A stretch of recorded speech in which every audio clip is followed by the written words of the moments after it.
Hello aspirants, welcome to my YouTube channel UPSC PCS English।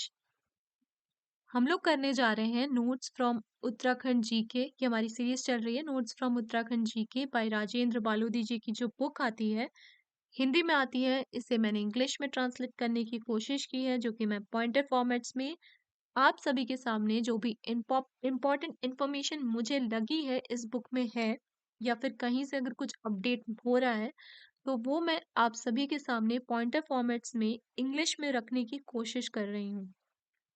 Since मैंने इसे translate किया है, चांसेस हैं कि कुछ इन्फॉर्मेशन में मिस्टेक्स हो जाए या कहीं कोई गलती हो जाए। आप सभी से निवेदन है, रिक्वेस्ट है कि प्लीज़ मुझे इन्फॉर्म करें कमेंट सेक्शंस के थ्रू, ताकि कोई गलत इन्फॉर्मेशंस आप स्टूडेंट्स तक रीच ना करे। क्योंकि कई बार कुछ इन्फॉर्मेशन अगर गलत हो जाती है एंड एग्जाम में वो आ करके गलत हो जाती है एंड कुछ नंबर्स हम रह जाते हैं, तो it can cost you an attempt. तो प्लीज मुझे इन्फॉर्म करें। आज हम करने जा रहे हैं डे 12। अच्छा, इससे पहले 11 लेक्चर्स डाल दिए गए हैं इसी सीरीज के नोट्स फ्रॉम उत्तराखंड जी के बाय राजेंद्र बालोदी जी की जो बुक है, उसकी 11 लेक्चर्स डल चुके हैं, डे वाइज फॉर्मेट में है, आपको इजीली प्लेलिस्ट मिल जाएगी। ओके। तो जिन्होंने नहीं देखे हैं तो प्लीज उस सीरीज बाकी लेक्चर्स को 11 लेक्चर्स को पहले देखें। फिर हम स्टार्ट करते हैं फिर डे 12 का। ओके, फर्स्ट हमारा पॉइंट है river basin forest cover percentage. अभी हमने लास्ट क्लास में क्या पढ़ा था कि हम रिवर बेसिन में सबसे ज्यादा फॉरेस्ट कवर परसेंटेज कहाँ पे है, तो वो कहाँ पे थी? टोन्स रिवर पे, टोन्स पे थी। फिर थी हमारी कहाँ पे? कोसी में। एंड थर्ड हमारा था यमुना में। Tons first largest basin, first largest जिसमें फॉरेस्ट परसेंटेज ज्यादा है बेसिन में, देन सेकंड लार्जेस्ट कोसी में है, और थर्ड लार्जेस्ट हमारा यमुना में था। अब हमारे पास कुछ और भी बेसिन हैं जिनमें हम रिवर बेसिन को फॉरेस्ट कवर परसेंटेज में थोड़ा सा पता रहना चाहिए कि क्या किस क्रोनोलॉजी पे। तो हमारा सबसे ऊपर आएगा यमुना बेसिन इन चार में से, जो कि 56.7% के साथ है। नेक्स्ट हमारा आएगा रामगंगा बेसिन, जो कि 41.5% के साथ है। थर्ड आएगा अलकनंदा बेसिन, सॉरी थर्ड आएगा आपका भागीरथी बेसिन, दैट इज 34.9%। और फोर्थ आएगा अलकनंदा बेसिन, जो कि 32.1%। तो पहले कौन सा हमारा यमुना आ गया, then Ramganga, then Bhagirathi, and then Alaknanda. तो ये चार इंपॉर्टेंट रिवर बेसिन है, इसीलिए मैंने इनको कराया। नेक्स्ट, अब हम आ रहे हैं कि हमारे यहाँ जो सब ट्रॉपिकल फॉरेस्ट है वो किस रेंज में है। तो सब ट्रॉपिकल फॉरेस्ट जो हमारा है उत्तराखंड में, दैट इज 750 से 1200 मीटर। 750 से 1200 मीटर हमारा सब ट्रॉपिकल फॉरेस्ट है। कॉनीफेरस फॉरेस्ट 900 से 1800 metre. Tropical dry forest 1500 metre के नीचे में, ठीक है। और माउंटेन टेम्परेट फॉरेस्ट 1800 से 2700 मीटर। सबसे इंपॉर्टेंट आपका होगा सब ट्रॉपिकल वाला कि 750 से 1200 मीटर है, ठीक है। और उसके बाद हमारा आएगा ट्रॉपिकल ड्राई फॉरेस्ट, ठीक। और कॉनिफेरस 900 से 1800, और माउंटेन टेम्परेट 1800 से 2700 मीटर। ये हो गया। अब इसमें इंपॉर्टेंट पॉइंट ये है कि साल फॉरेस्ट किस ट्रॉपिकल फॉरेस्ट का मतलब main one of the main trees है। जो मेन ट्रीज फाउंड होते हैं वो कौन से फॉरेस्ट के? तो सब ट्रॉपिकल फॉरेस्ट, जो कि मिलता है 750 से 1200 मीटर की रेंज में। सब tropical forest found in the range of 750 से 1200 मीटर, वहां पे कौन सा फॉरेस्ट है? साल फॉरेस्ट, ठीक है। देन ट्रॉपिकल ट्रेसिडियस फॉरेस्ट, ये है मॉनसून फॉरेस्ट, जो कि बिलो मिलता है 1500 मीटर इन शिवालिक टून वैली। तो ट्रॉपिकल डेसिडियस फॉरेस्ट को हम जानते हैं मॉनसून फॉरेस्ट के नाम से भी, ठीक है। और ये मिलता है बिलो 1500 मीटर। और ये कहाँ पे है बेसिकली? शिवालिक या दून वैली में हम बोल सकते हैं कि बेसिकली है। नेक्स्ट हम आते हैं, चीर फॉरेस्ट मिलता है कॉनिफेरस फॉरेस्ट में। ठीक है, चीर ट्री फॉरेस्ट नहीं, चीर ट्री मिलता है कॉनिफेरस फॉरेस्ट में, और इसकी लीव्स है कॉनिकल। ये ट्री कुछ इस टाइप में होता है, कुछ इस टाइप में। तो कॉनिफेरस फॉरेस्ट होता है में मिलता है चीर ट्री। क्वेश्चन ऐसे भी आ सकता है, कॉनिफेरस फॉरेस्ट में इनमें से कौन सा ट्री मिलता है, वन ऑफ द इम्पोर्टेंट कौन सा ट्री है, तो चीर फॉरेस्ट हमारा आंसर होना चाहिए। ये भी आ सकता है कि चीर फॉरेस्ट इनमें से किस फॉरेस्ट में मिलता है, तो आंसर होगा हमारा कॉनिफेरस फॉरेस्ट, जो कि कॉनिकल लीव्स है।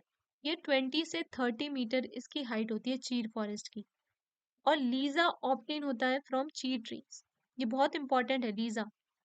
ये पूछते हैं एग्जाम में कि लीजा इनमें से कौन से ट्रीज में से फाउंड होता है, which of the from which of the following trees Lisa is found, from which of the following Lisa is obtain, तो आंसर वुड बी चीर trees. Tea trees found in coniferous forest. What is the height of the tea trees? It is 20 to 30 meter. Okay. Next. Lisa obtained from tea tree. Okay. इसका uses क्या है? अच्छा, अब जो हम Lisa obtain कर रहे हैं कहाँ से, ची ट्रीज से, उसका एक्चुअली यूजेस क्या है, क्यों ऑब्टेन कर रहे हैं? So it can be used in making of resin, biroja and तारपेन।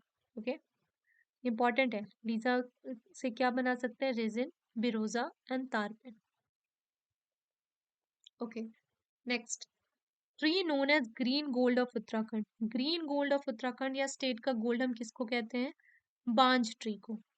बांज tree is known as green gold of Uttarakhand और स्टेट गोल्ड। तो बांज ट्री जो है वो कि ग्रीन गोल्ड कहा जाता है उस ट्री को, या फिर स्टेट गोल्ड बोला जाता है, तो वो है बांज ट्री। ये कहाँ मिलता है? It is temperate forest tree. तो कौन से फॉरेस्ट में ये बांज ट्री मिलता है? It is a temperate forest tree. अब एल्टीट्यूड अगर पूछे तो दैट इज 1800 से 2700 मीटर में आपका बांज ट्री मिलता है, जो कि टेम्परेट फॉरेस्ट ट्री है, ग्रीन गोल्ड है, स्टेट गोल्ड है। ठीक है, banj tree is known as Uttarakhand का वरदान। उत्तराखंड का वरदान किस ट्री को बोलते हैं? दैट इज बांज ट्री, या फिर लॉर्ड शिवा की जटाएं। ठीक है, ग्लोबली बांज ट्री की 40 वेराइटीज है। ओके, ये ग्लोबल ट्री है, इंटरनेशनली भी मिलता है। इसकी 40 वेराइटीज है ग्लोबली या वर्ल्ड में, जबकि उत्तराखंड में इसकी 5 वेराइटीज ही मिलती हैं बांज ट्री की। नेक्स्ट, अल्पाइन फॉरेस्ट एंड सब अल्पाइन फॉरेस्ट, ये कहाँ मिलता है? फाउंड अबव 2700 मीटर के ऊपर में मिलता है हमारा अल्पाइन फॉरेस्ट या सब अल्पाइन फॉरेस्ट। और इसके एग्जाम्पल हैं जैसे कि सिल्वर फर, ब्लू पाइन, देवदार, बर्च, ये सब कौन से अल्पाइन फॉरेस्ट है। इन ट्रीज में ऑयल बहुत अच्छे अमाउंट में होता है, इसीलिए इन ट्रीज से ना ऑयल एक्सट्रैक्शन भी किया जाता है। और हाइट ऑफ ट्रीज क्या है? 30 मीटर है। ठीक है, यही जो ट्रीज हैं इनमें से हम ऑयल भी एक्सट्रैक्ट करें। अब इनमें से ना कुछ ट्रीज की स्पेसिफिक क्वालिटीज भी हैं, जैसे कि नेक्स्ट पॉइंट में देखते हैं, tree used for would furniture. ठीक है, तो वुड और फर्नीचर के लिए किसका यूज कर रहे हैं हम? देवदार को। और ऑयल एक्सट्रैक्शन के लिए भी हम किसको यूज कर रहे हैं? देवदार को। मतलब वुड एंड फर्नीचर से उसकी एक अलग क्वालिटी भी चली गई, ऑयल तो हम सबसे निकाल रहे हैं। वुड फर्नीचर किससे बना है? देवदार। ठीक है, नेक्स्ट, खैर tree is use for making कत्था। अब हम कुछ ट्रीज की इंपॉर्टेंट क्वालिटीज देखेंगे कि किस चीज के लिए हम इसका यूज करते हैं। तो खैर tree is use for making कत्था, भोजपत्र यूज फॉर मेकिंग पेपर। पत्र से हम रिलेट कर सकते हैं कि पेपर, पत्र, पेपर से कुछ बात कर रहा होगा। देवदार use for making scented oil. Scented oil किस ट्रीज से बनता है? देवदार से। Willow use for making cricket bats. Okay, okay, अब हम आते हैं साल ट्री। साल ट्री हमने देखा था सब ट्रॉपिकल फॉरेस्ट में मिलता है। साल tree is use for making musical instruments. ठीक है, स्प्रूस ट्री भी है एक, that is use for making packaging boxes. Okay, next आगे चलते हैं।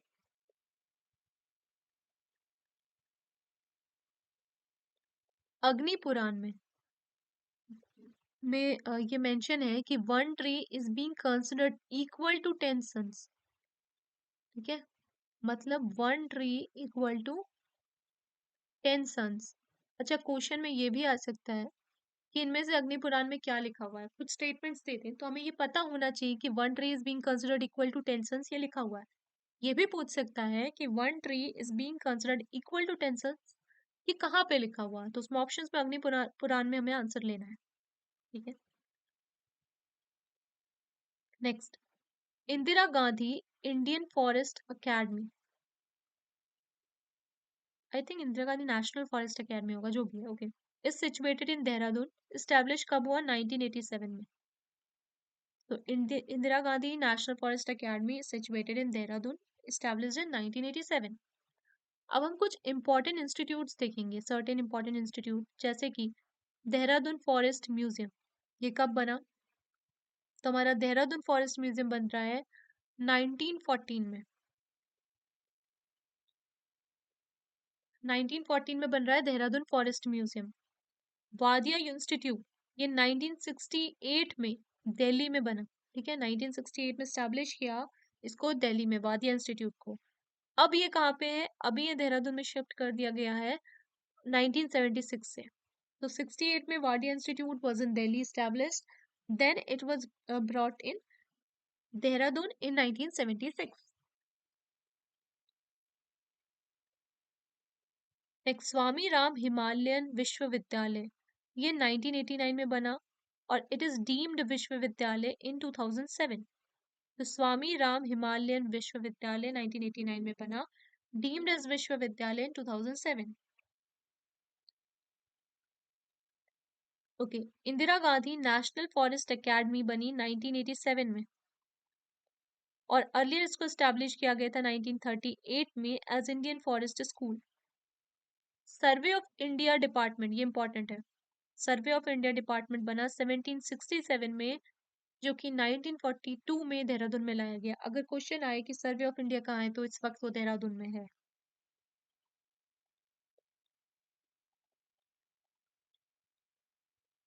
ये दोनों भी बहुत इंपॉर्टेंट है। ये वाला जैसे इंपीरियल फॉरेस्ट रिसर्च इंस्टीट्यूट, ये 1906 में बना। इंपीरियल फॉरेस्ट रिसर्च इंस्टीट्यूट 1906 में बना, कहाँ पे है, देहरादून में। Indian Institute of Remote Sensing कब बना, 1966 में।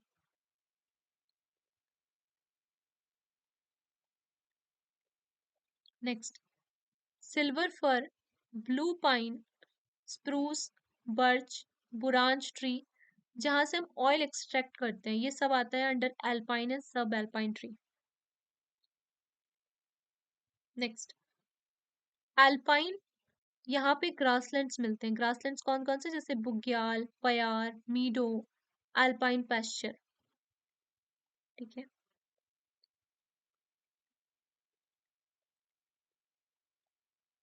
नेक्स्ट, तुंद्रा रीजन का जो एल्टीट्यूड रेंज है वो क्या है, 3600 से 4800 मीटर है।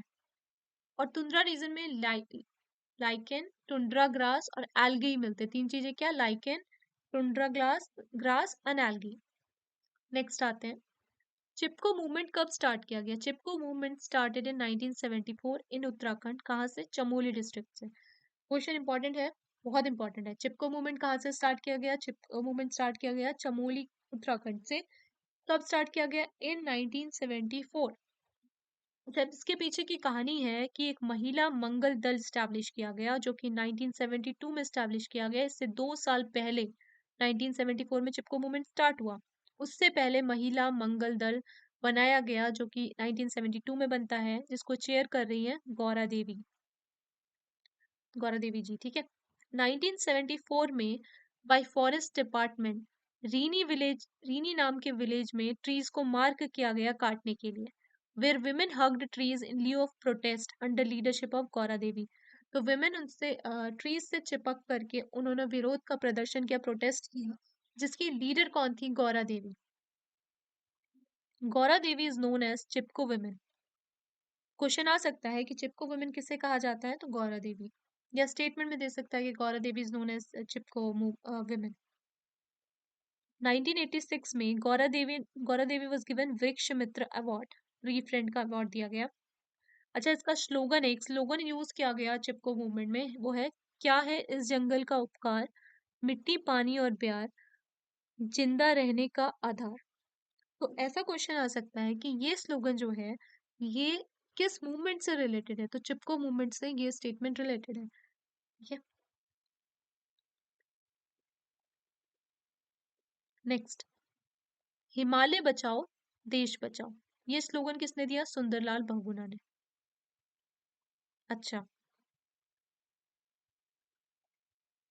ठीक है, ओके। अब हम आज का लास्ट पॉइंटर है हमारा, 20th वाला, चिपको मूवमेंट को फेमस किसने बनाया? देखिए, चिपको मूवमेंट स्टार्ट करने का मेन श्रेय आपको गौरा देवी को जाता है, लेकिन ये मूवमेंट को बहुत ज्यादा जो फेमस बनाया, वो बनाया आपका दो लोग बहुत ज्यादा इंपॉर्टेंट हैं, Sundarlal Bahuguna ji and Chandi Prasad Bhatt ji.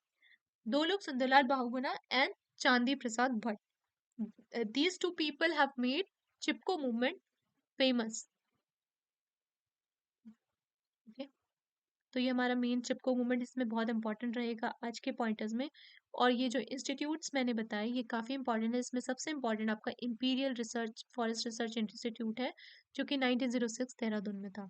Straight forward पूछ लेता है, टाइम लाइन के साथ, क्रोनोलॉजी के साथ, या फिर किस जगह है उसके साथ।